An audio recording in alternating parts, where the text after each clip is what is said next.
A nombre de la Agrupación Cultural de Santo Domingo, les damos la bienvenida al tercer conversatorio de la Expo Virtual 2021. Arte y biodiversidad, procesos creativos en torno a la observación de la naturaleza local. Y agradecemos a los colaboradores y auspiciadores.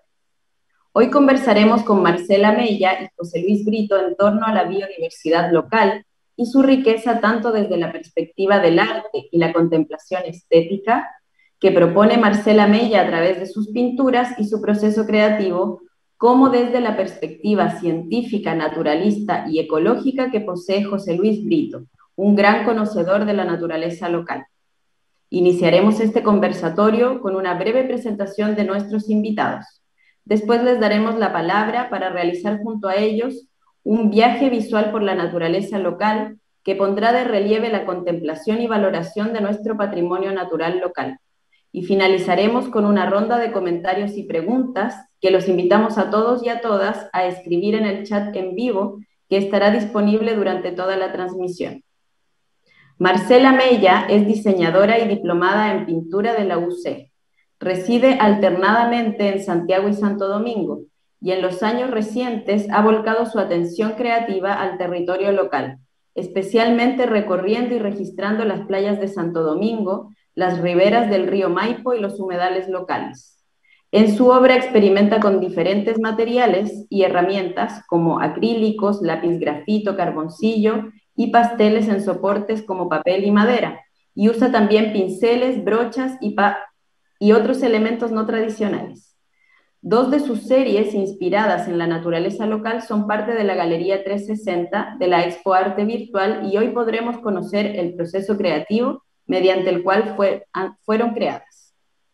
José Luis Brito es historiador, naturalista y conservacionista, director del Museo de Historia Natural e Histórico de San Antonio, explorador y conocedor a fondo de la naturaleza local, autor del libro San Antonio, Nuevas Crónicas para su Historia y Geografía, lanzado en 2009 tras 6 años de ardua investigación.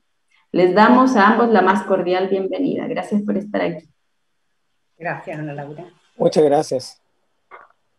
Invito ahora a José Luis a darnos una breve descripción de la naturaleza y la biodiversidad local, como para poder situarnos en el territorio en torno al cual recorreremos y haremos este viaje visual a través de las fotografías que nos compartirá Marcela y que comentaremos en conjunto con José Luis.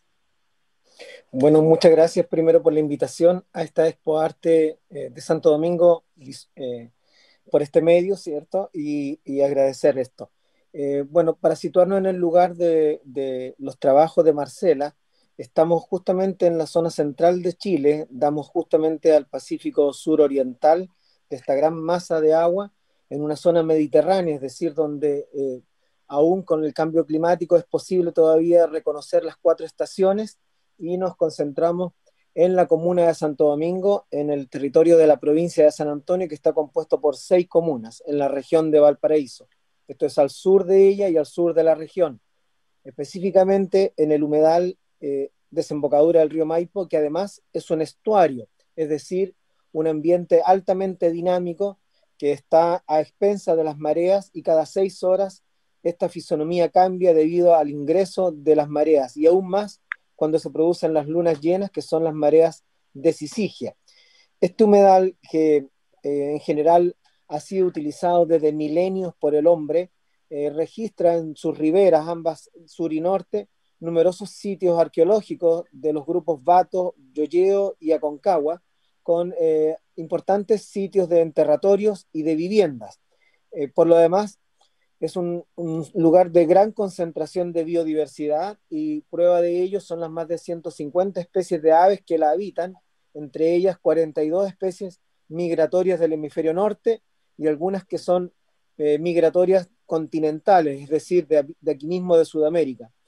Pero además nidifican alrededor de 30 especies diferentes entre acuáticas y terrestres, destacándose los cisnes de cuello negro, los coscoroba, entre los residentes, patos silvestres, y además entre los migratorios, la gaviota de Franklin, que es la más numerosa, que en algunos momentos concentra hasta 70.000 aves, pero se quedan entre 8 a 11.000 ejemplares.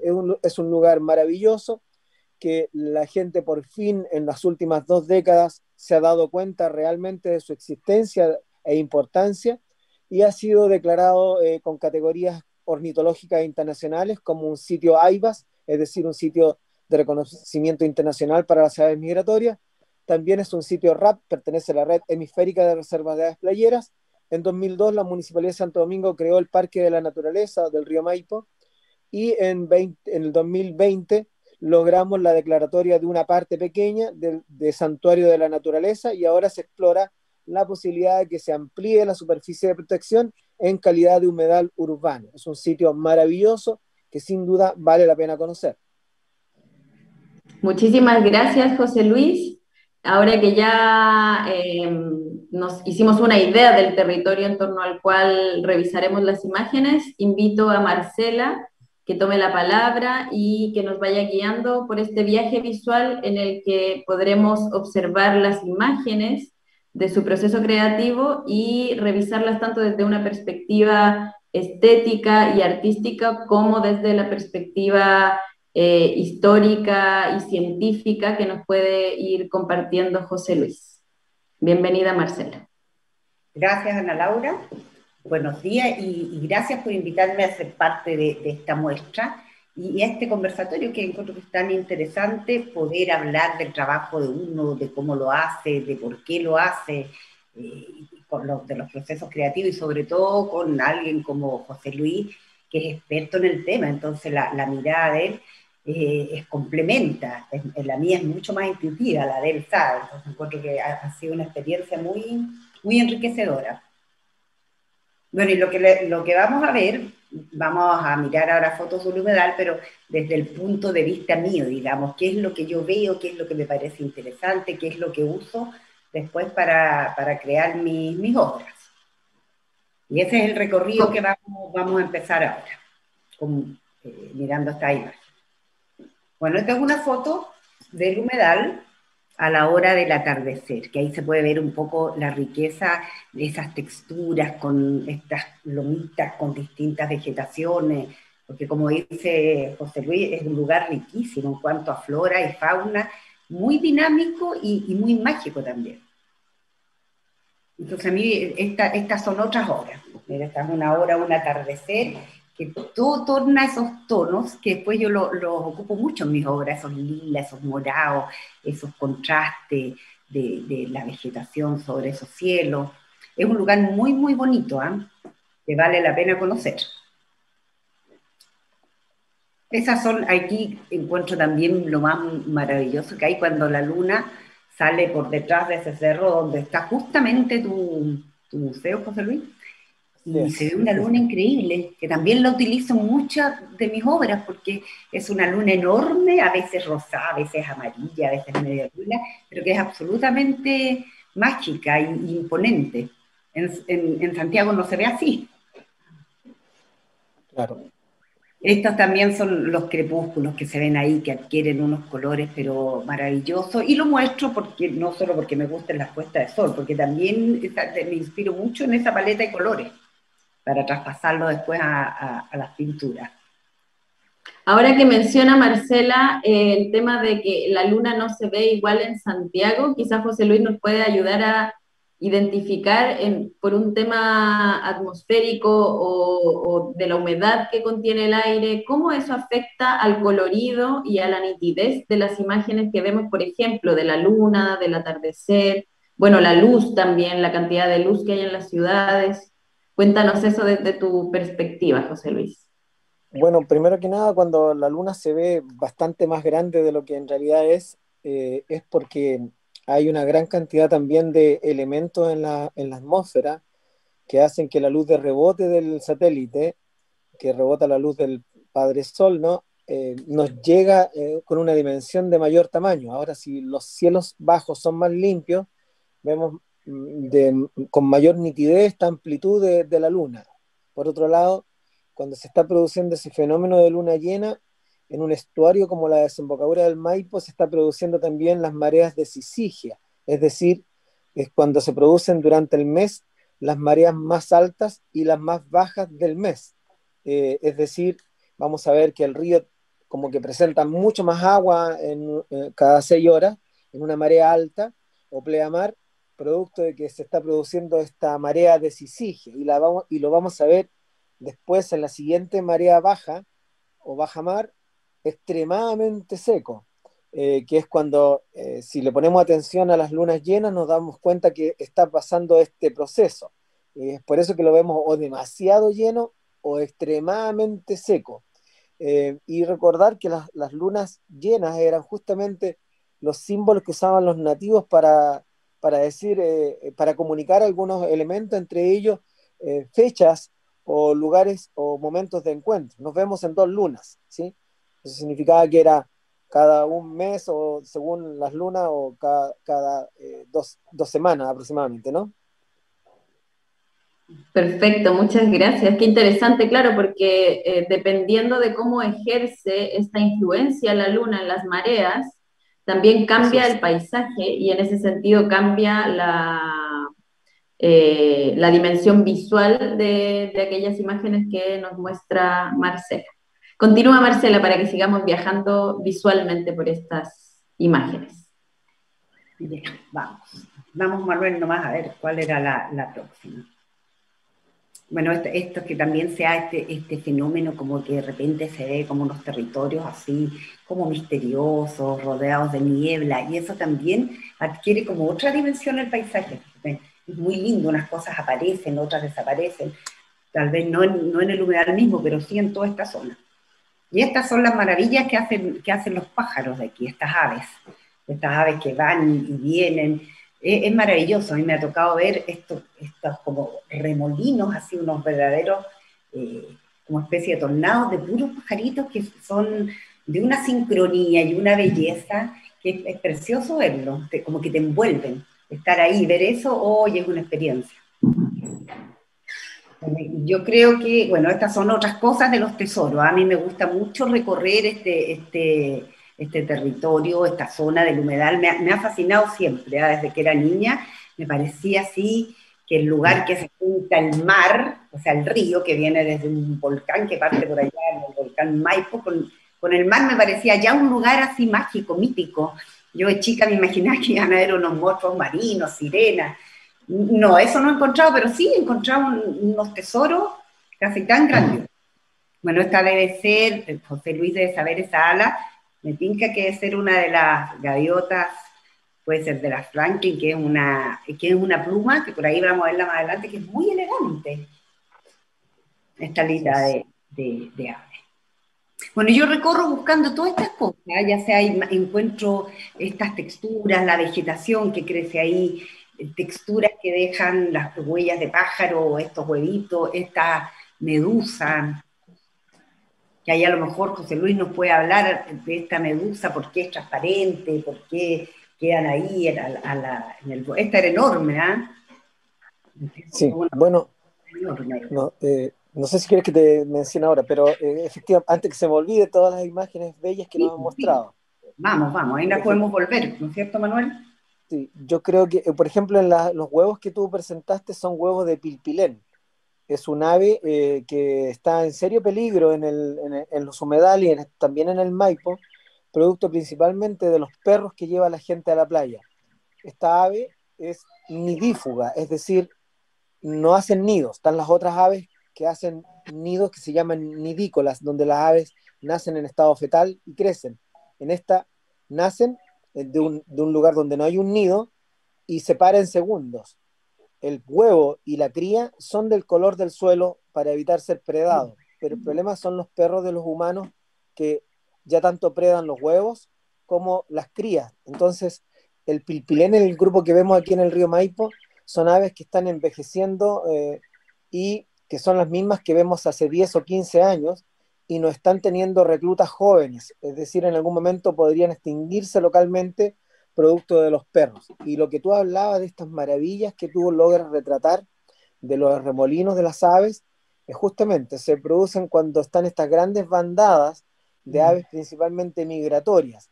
Las que tú ves como que se remolinan son a veces las gaviotas de Franklin y también los pollitos de mar o playero blanco, que son del hemisferio norte, han viajado 13.000, 15.000 kilómetros desde Canadá.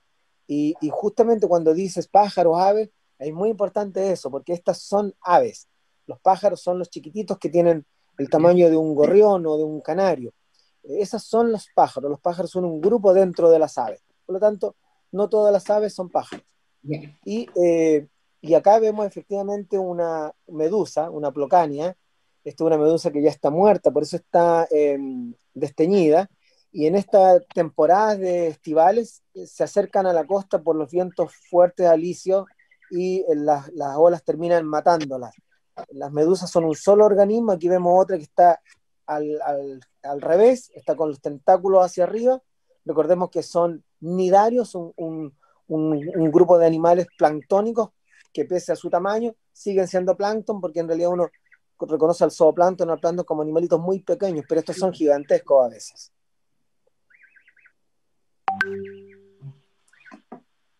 Ahora podemos continuar con sí. las imágenes. Todavía tenemos más imágenes de este recorrido visual, así que vamos a seguir recorriéndolas y conociendo la mirada de Marcela a través de los comentarios de José Luis.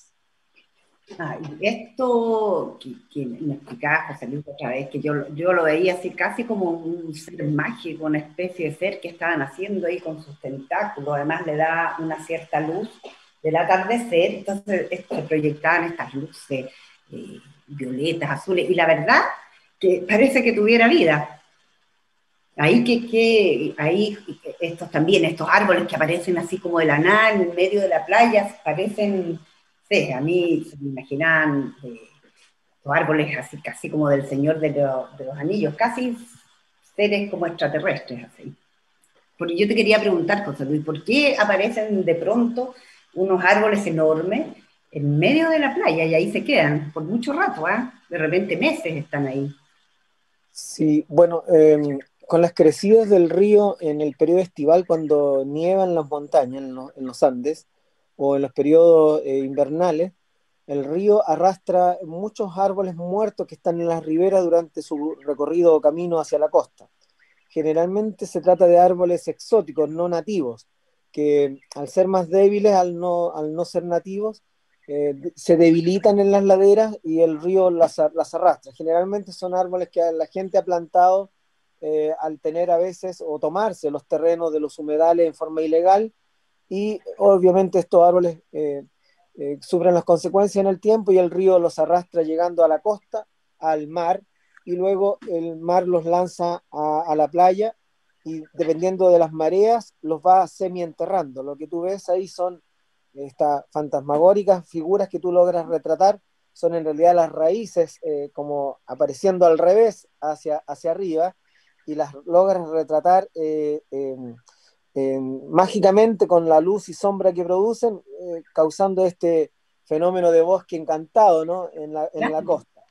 Claro, no olvidar que los árboles, cuando logran romper la barrera del oleaje, un árbol puede llevar animalitos de un continente a una isla y colonizar islas, y de hecho así se produjeron especiaciones, animales y plantas que eran continentales y que lograron colonizar islas que no tenían habitantes de ningún tipo. Por ejemplo, las islas del archipiélago Juan Fernández, aquí frente a San Antonio está la isla Robinson Crusoe, y que presenta plantas y algunos animales que son exactamente igual a los del continente en la zona central, y otros que cambiaron, ya son especies diferentes hace algunos milenios. Pero ahí vemos que son los árboles que actúan como arcas de Noé, por así decirlo, ¿cierto? Y llevan habitantes cuando los logran arrastrar. Qué interesante, justamente ahora, después de este temporal sorpresivo en verano, pude ver que en la playa de Marbella estaba nuevamente lleno de árboles, y ahora lo asocio con con esta reflexión que tú nos das, José Luis, de que vienen del río Maipo desde más arriba, de todo lo que con la crecida del río por el temporal seguramente llegaron a través del río por esta crecida. El mar también se veía bastante café a comparación de cómo está normalmente. Me imagino que por el arrastre también de toda la tierra que trajo el río con la crecida.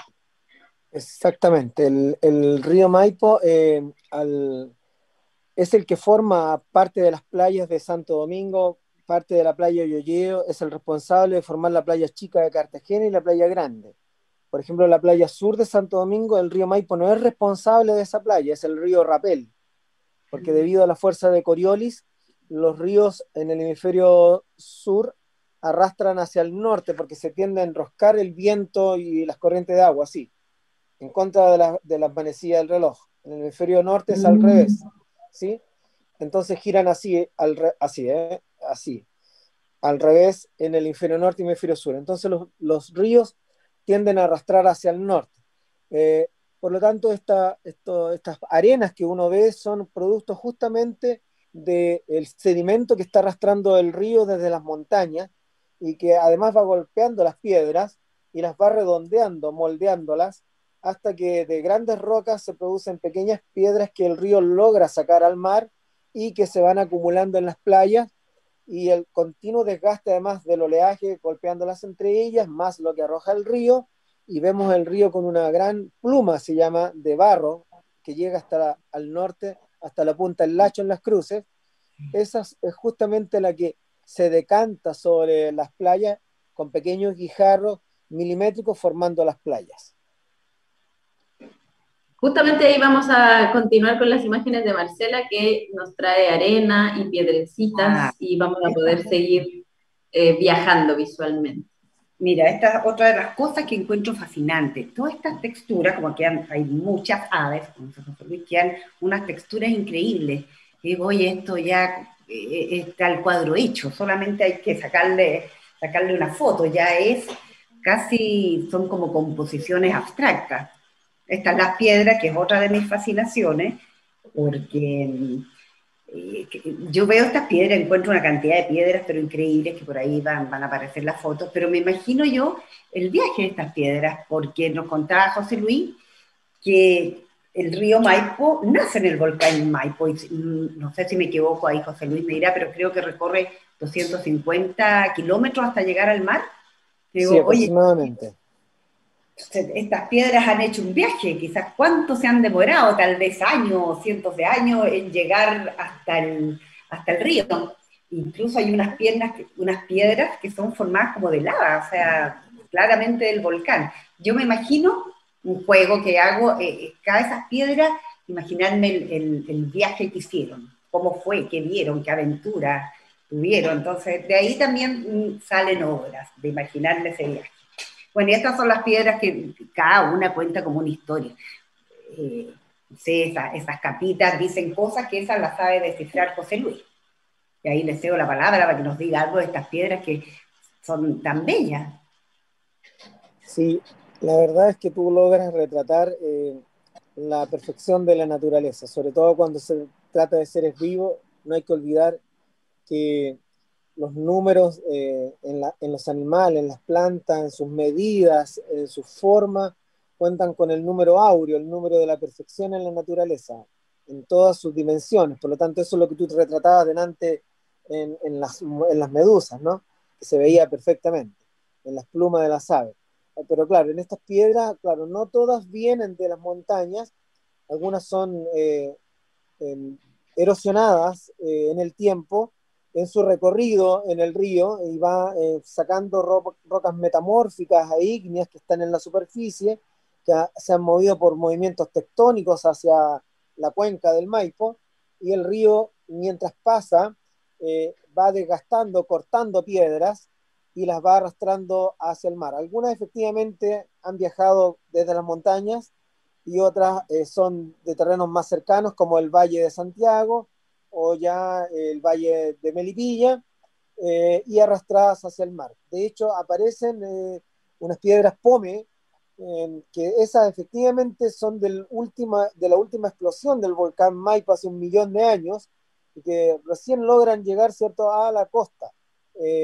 Y tú retratas aquí algunas piedras maravillosas que tienen incrustaciones, y estas son rocas metamórficas, es decir, que por alguna presión de calor o de peso en el magma o en alguna parte de la corteza donde en algún momento en forma superficial estuvieron, soportaron grandes calores o pesos y se fusionaron las piedras, y de allí que podemos ver estas maravillas de distintos colores. Efectivamente. Ah, no, viste, eso, imagínate saber que esas piedras tienen millones de años, o sea, te imaginas la historia que podrían contar si nos hablaran. Bueno, y una de las cosas que a mí me encanta es la cantidad de piedras que hay en el humedal. Está lleno y de todo tipo, uno encuentra piedras muy, muy diferentes, distintos colores, formas, texturas, y las que son medianamente llevables me las llevo. Entonces yo le contaba aquí a la Ana Laura, a José Luis, que de repente ven a una señora por ahí con una maleta con ruedas y todo, esa soy yo recogiendo piedras, palos, algas, todas Entonces, no te basta, Marcela, con tomarle las fotos, tienes que tenerla como objeto, digamos, en la escena de creación de la pintura. Sí, fíjate que sí, algunas me las llevo y tengo una estupenda colección de piedras. Ya algún día verán en mi casa y que no hay lugar que no haya piedras. Pero y la verdad que las uso, después en realidad las que me llevo es porque tienen una textura muy interesante, un colorido, y eso trato me inspiro y trato de ver el color, de reproducir a veces esas paletas de colores, ¿viste? Entonces, esos son elementos que me sirven mucho. Más adelante vamos a ver cómo las piedras me sirven así, casi literalmente pinto la piedra. Esto creo que era un tronco, que también esto, bueno, ¿sabes? Eso yo encontré que era casi como un poema así tirado en el suelo. Ese cangrejo con esa pluma, ese colorido tan lindo. Esta arena de la playa de Marbella es muy negra, es hace azul de repente, es muy bonita. Este era un tronco que también muchos de estos que arrastra el río, pero este tenía una textura tan interesante y todo, que a mí me encantaría que José Luis nos dijera qué pasa con este tronco que está ahí de repente medio así como roído. Sí, bueno, los troncos que Marcela capta son troncos que están muertos, están sin corteza, debido al golpe que tienen los troncos en su recorrido entre ellos, con los roqueríos, y luego la acción de las mareas, hace que estos terminen sin corteza y de color casi gris o blanco, que le da estas tonalidades tan perfectas, es porque han estado algunos de ellos mucho tiempo en el agua. Tanto en el agua dulce del río como a veces flotando en el mar. Y por otro lado, el cangrejo que tú retrataste ahí magníficamente con la pluma es un cangrejo típico de las zonas de playa, se llama jaiba remadora o de arena, y que este está medio colorado porque está expuesto al sol, se ha ido quemando. Los crustáceos cambian el caparazón mientras crecen, es decir, lo botan, se botan toda la armadura, por eso se llaman artrópodos, como los insectos, ¿no? Para crecer, ellos se sacan las armaduras de las patas y botan el caparazón y quedan en un proceso que se llama ecdisis, es decir, la misma jaiba, cangrejo, queda igual, pero si uno pudiera tocar una de esas jaibas o cangrejos en el momento en que ha cambiado el caparazón, es blando. Ese momento lo usa, se esconde dentro de la arena o debajo de las piedras porque es muy vulnerable. Entonces, cuando uno encuentra estas caparazones intactos, no es que hayan sido predados, sino que está mudando y está creciendo un crustáceo. Qué interesante. No tenía idea que adquiría ese color, fíjate, porque claro, yo me imaginaba que había sido predado, pero no sabía, fíjate. Sí, hay veces en que son predados y uno puede determinarlo porque las gaviotas, por ejemplo, son predadores de estas jaivas y van a tener pequeños daños producto del poderoso pico de la gaviota dominicana, que es esta gaviota blanca con negro, que es la que se usa o se conoce típicamente para el Festival de Viña del Mar, aunque no sé si saben de que es esa la gaviota que ellos representan, pero debieran, que es la gaviota más grande de América y una de las 6 especies de gaviotas que viven en la costa chilena y una de las 5 que logramos ver en el río Maipo. Y esa es la depredadora entonces de estos cangrejitos. Sí. Este es otro de los troncos que, no sé, que al ser arrastrados adquieren como unas texturas y como que se suavizan y se enredan con otras ramas, entonces quedan formas muy bonitas.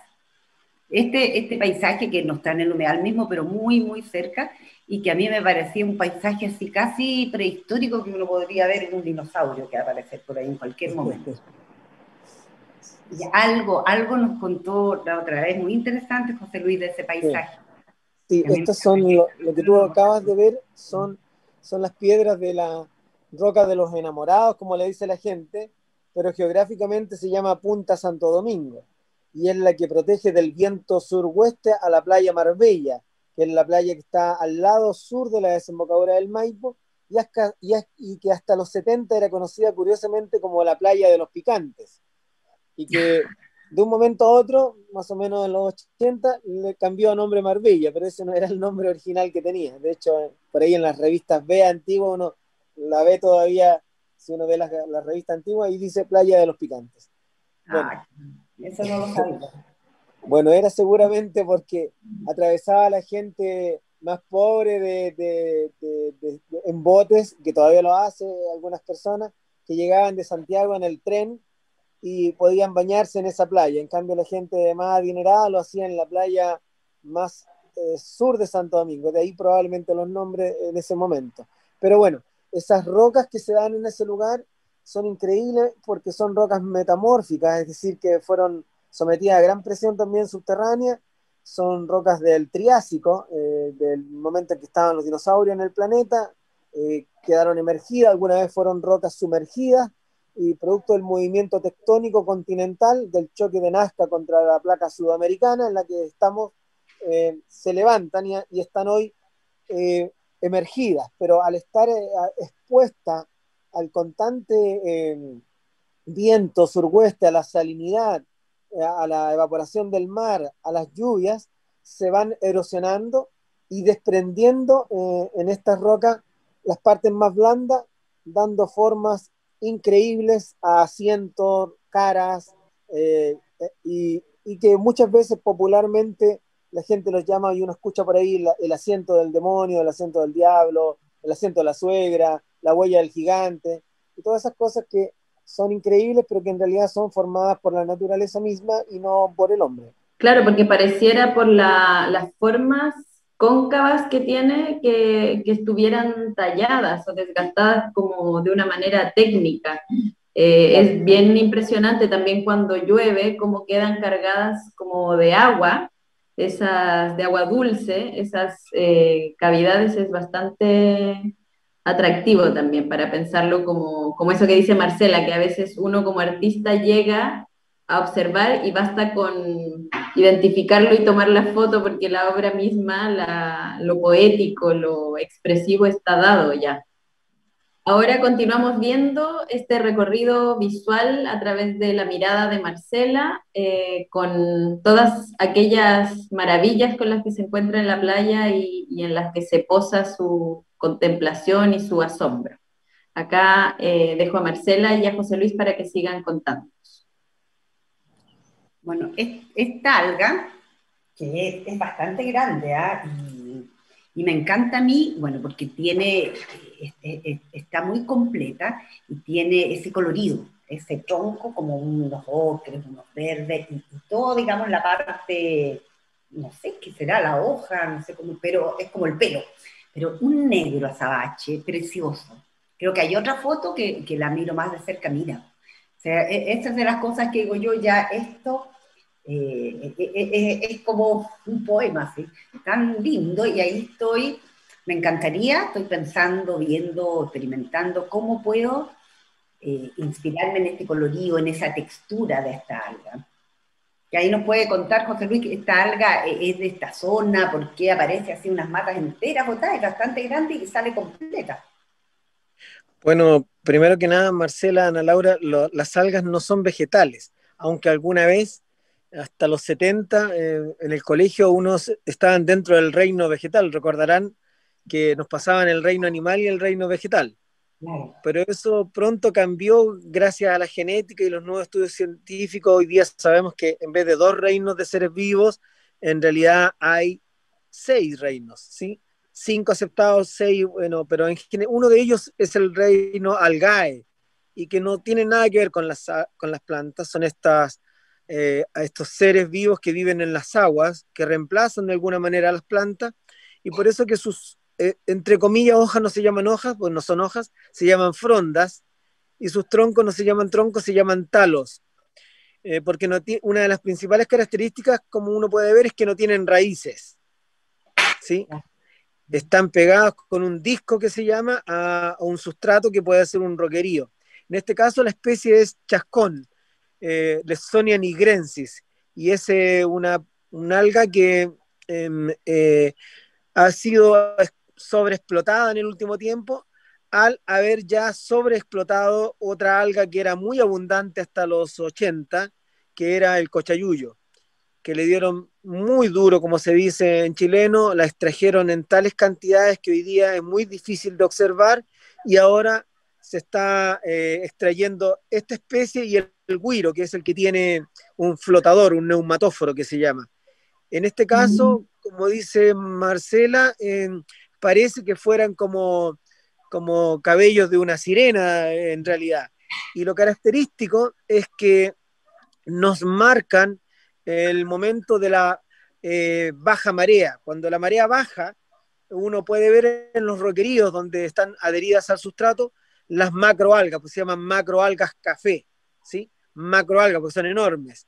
Y uno, al bajar la marea, se pueden ver como un tapizado, y eso nos indica que estamos en la marea baja.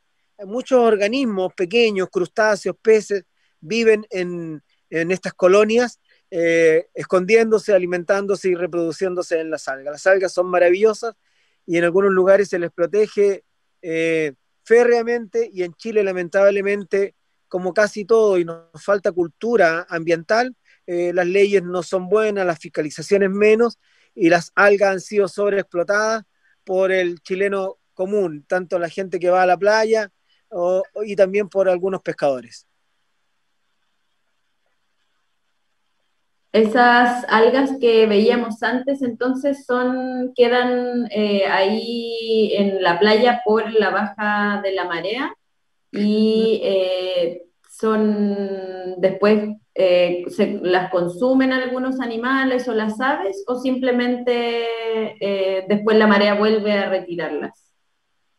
No, la que retrató Marcela, que detalló el detalle de las frondas, es un chascón que ha sido desprendido por la acción de las mareas.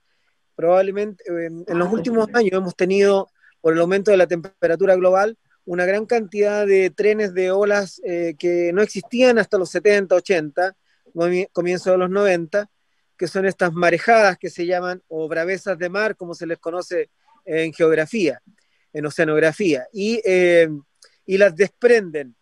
Una alga que se desprende y sale a la costa, en este caso una playa arenosa, necesariamente va a morir. Y toda la colonia de animalitos que vienen con ellas, crustáceos, moluscos, que se alimentan o viven en ella, también mueren con ella.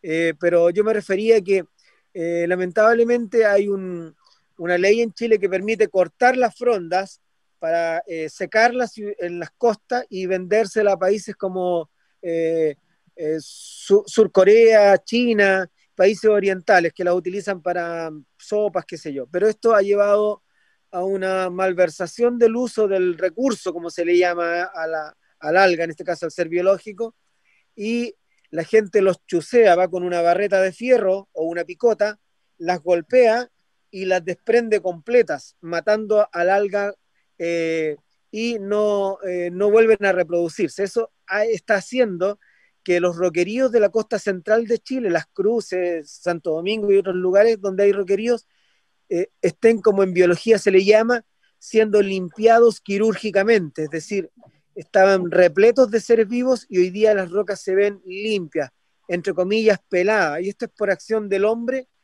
tanto el mariscador común como la gente turista de lo que se llama el turismo ordinario, que es por 24 horas, que va a una costa y que termina eliminando los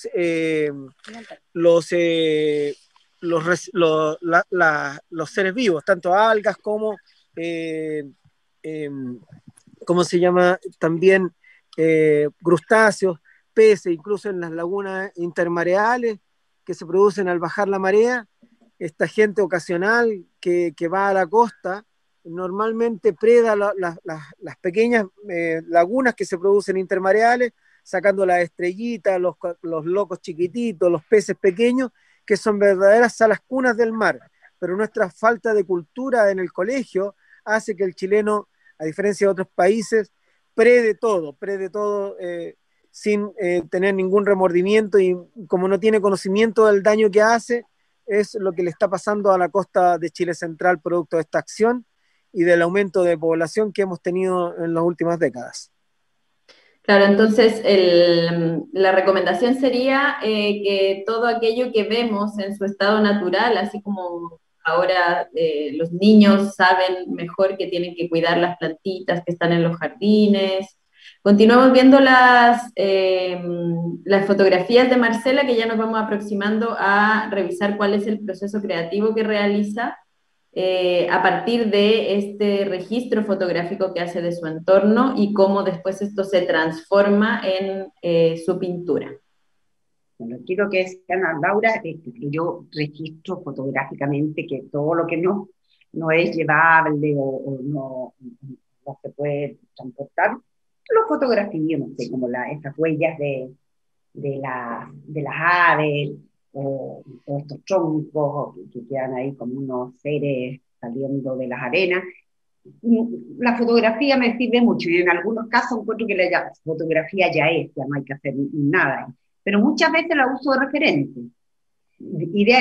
Generalmente la fotografía, además uso mi cuaderno de croquis, que aquí voy a partir de lo que vi o de la observación de las piedras. A veces estas piedras que me llevo ya tienen unas texturas y colores y divisiones tan ricos que las miro así ya detenidamente y saco ideas de composiciones de ahí.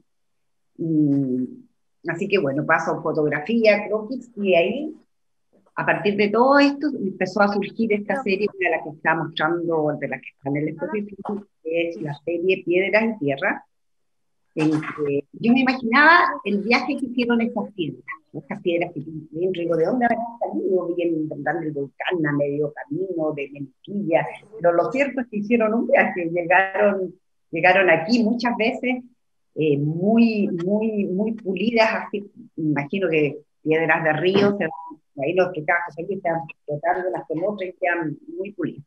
Pero viste esto, bueno, lo que estamos viendo ahí son los distintos bocetos que yo hago. Esto por ejemplo, era esta que parece un roquerío, en verdad era una piedra chiquitita que tenía todo ese universo en ella misma. Y muchas de estas piedras, las que no son tan grandes, las tengo. Y en la serie que está expuesta, que es esta, que aquí esta es la base como de esa muestra, las utilicé prácticamente literalmente.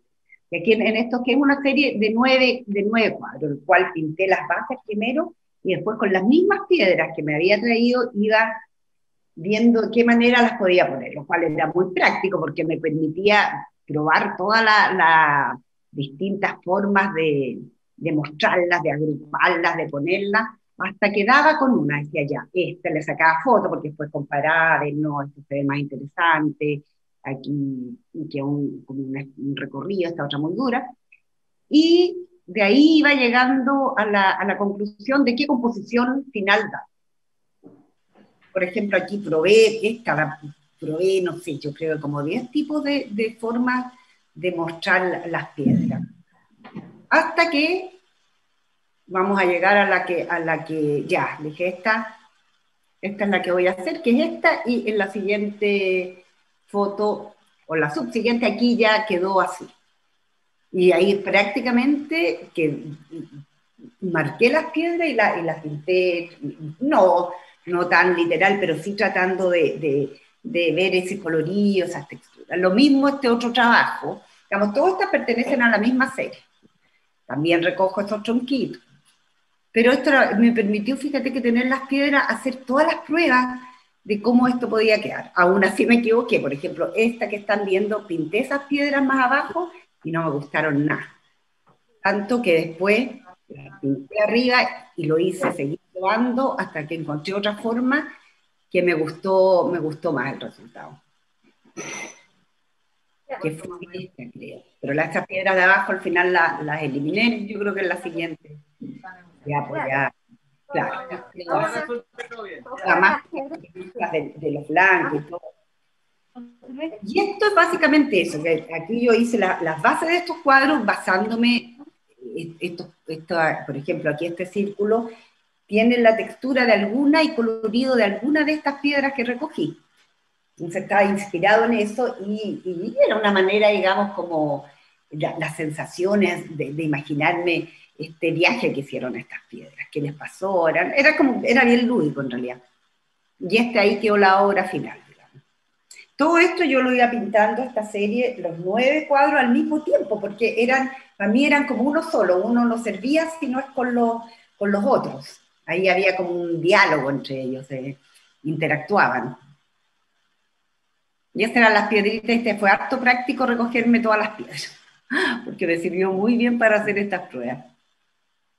En ese sentido, podríamos decir que esa obra está creada, las piedras están pintadas a escala real, porque son exactamente del mismo tamaño que como están representadas, y también en ese sentido es interesante porque tiene que ver con lo que nos comentaba José Luis de las primeras expresiones de arte rupestre, en que los hombres retrataban su cuerpo, en realidad hacían huellas con sus manos, con su cuerpo, y los teníamos ahí en escala real, que en el caso de los animales no era lo mismo, porque igual los animales no los tenían ahí y los representaban más pequeñitos, pero está esa cosa interesante en el arte que se ha mantenido a lo largo de toda la historia del arte, que es el uso de la escala, la diferencia entre representar a escala real y escala monumental o diminuta, que en este caso también es lindo porque en tus trabajos las piedras a veces parecen monumentales, pero en realidad son pequeñitas y son a escala real. Claro, hice realmente un retrato de estas piedras, fueron retratadas ahí en toda su belleza y todo su esplendor, porque son tan bellas. Bueno, y aquí está la obra terminada, como quedó ya, con todos los experimentos habidos y por haber, las piedras por aquí, las piedras por allá, y así quedó.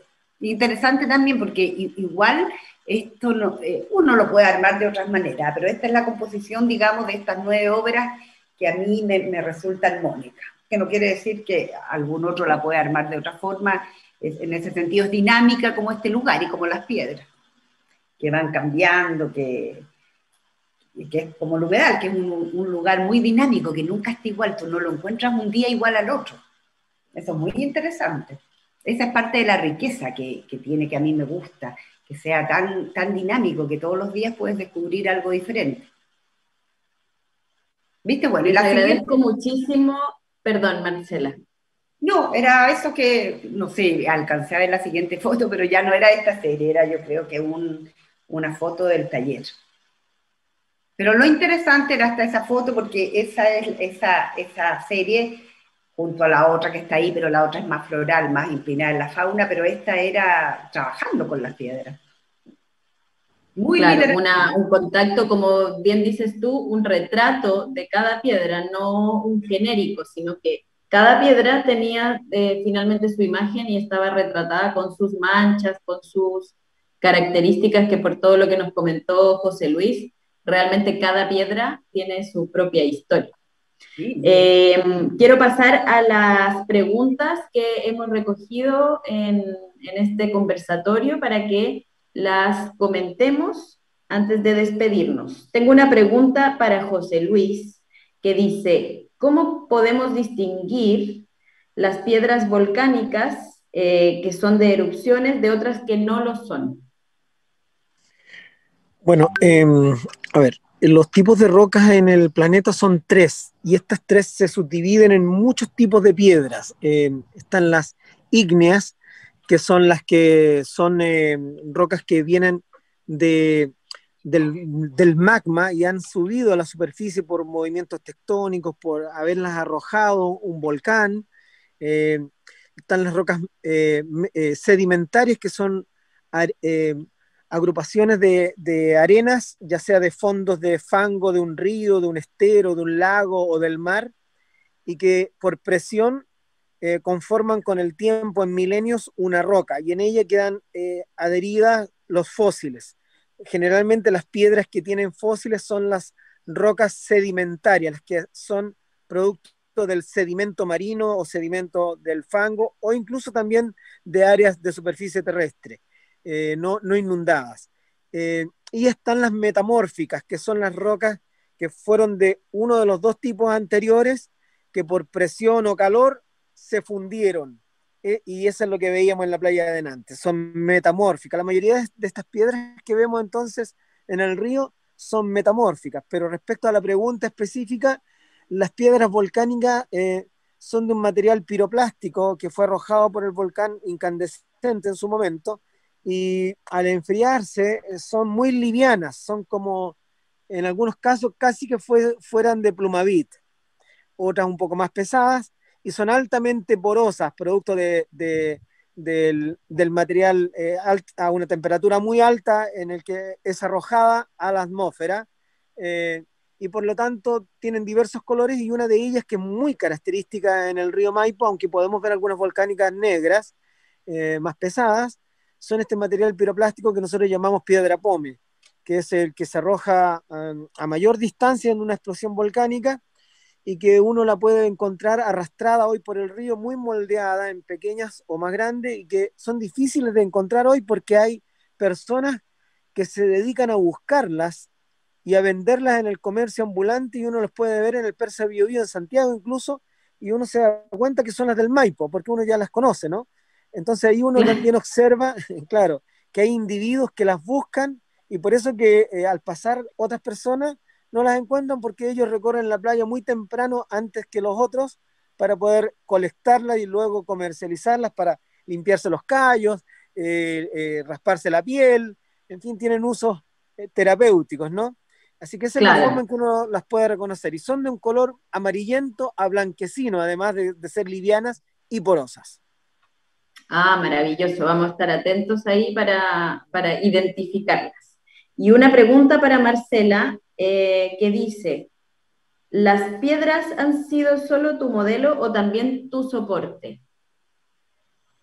Porque me imagino que piensan en esta idea que se puso, o en esta manera de pintar piedras que se puso tan de moda, entonces preguntan si las piedras solamente han sido retratadas o has pintado sobre las piedras. Fíjate, solamente las he retratado, fíjate, he encontrado que la riqueza de los colores, las texturas, esas que veíamos que nos explicaba José Luis, que se incrustan otras cosas con unos diseños tan entretenidos, que mis piedras así no, las ocupo realmente como modelos.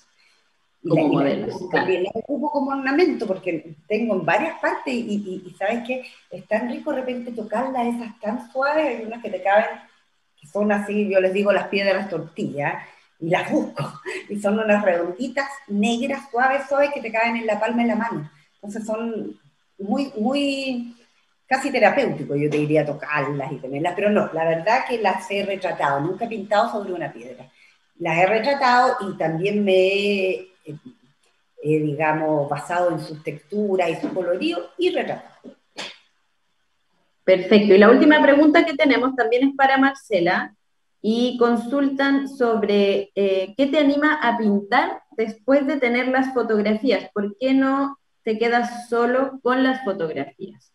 Porque en algunas ocasiones encuentro que la fotografía ya está, ya es, no sé, alguna composición que vimos ahí de los pájaros levantando vuelo, del horizonte con una niña caminando y los pájaros como siguiéndola, ya esa familia ahí ya está, no hay nada que hacer ahí. Pero en otras ocasiones son solo el referente, por ejemplo, es la idea de la textura de estos los pajaritos, como no es que yo vaya a representar eso tal cual, pero esta idea de textura con líneas, me surgen ideas a partir de eso, o a partir de las texturas de las rocas. Eso no son referentes para lo que, como lo voy a hacer, lo uso como referente. Y en otros casos sí, encuentro que sí, ya está, ya la foto es. La fotografía es por sí misma el resultado, digamos, Sí. el registro de tu mirada en particular. Sí. Bueno, les quiero agradecer mucho, Marcela y José Luis, por haber participado de este conversatorio. Ha sido muy interesante poder tener las dos miradas desde áreas del conocimiento humano distintas pero complementarias, como lo hemos visto. Y muchas gracias por haber participado y espero que también lo hayan disfrutado. Hoy no, gracias por invitarnos y la posibilidad de hablar de lo que uno hace es una oportunidad muy rica. Así que muchas gracias, Ana Laura, y muchas gracias, José Luis, porque encuentro que todo lo que nos dice él, que uno no lo sabe, intuye algo, él es increíble, como uno ve la otra parte, ya, no sé, no voy a poder mirar las piedras con los mismos ojos, voy a decir, ya, esta viene en volcán, esta pasó esto, ya voy a saber más de su historia. Sin duda, yo también estoy muy agradecido, Ana Laura y Marcela, por la oportunidad y además de participar nuevamente en la Expo Arte. Antes había participado alguna vez, pero por este medio es nuevo, por supuesto, para todos. Solo decir que efectivamente lo que dice Marcela es correcto. Cuando uno aprende a conocer la naturaleza, ya sea el color que vemos, porque recuerden que hasta los colores que vemos son lo que refleja la luz del sol, o nuestra longitud de onda que ve el ojo, que puede en realidad ser otro color y nosotros detectamos uno determinado. Pero, pero como sea, es como cuando uno ve la película Avatar, que cuando las personas se transforman en el nativo ese extraterrestre, ven la naturaleza de otro color, ven luces, escuchan sonidos o los sonidos les hablan. Marcela con su obra de arte nos invita a derecho a conocer la naturaleza, a ponerle atención. Y cuando uno ya la conoce también desde el aspecto biológico, del aspecto geológico, evolutivo y otros aspectos, nunca más uno va a mirar la naturaleza de la misma manera y la va a respetar quizás como lo hacían los nativos antiguos, eso que tanto nos falta hoy en día a los hombres y mujeres modernas. Más a los varones que a las mujeres, por supuesto. Muchas gracias, José Luis, muchas gracias, Marcela. Gracias a todos y a todas por haber participado de este conversatorio y los y las dejamos invitados a seguir participando de las actividades de la Expo Arte que continuarán hasta este domingo 14 de febrero. Nos vemos en una próxima ocasión. Muchas gracias.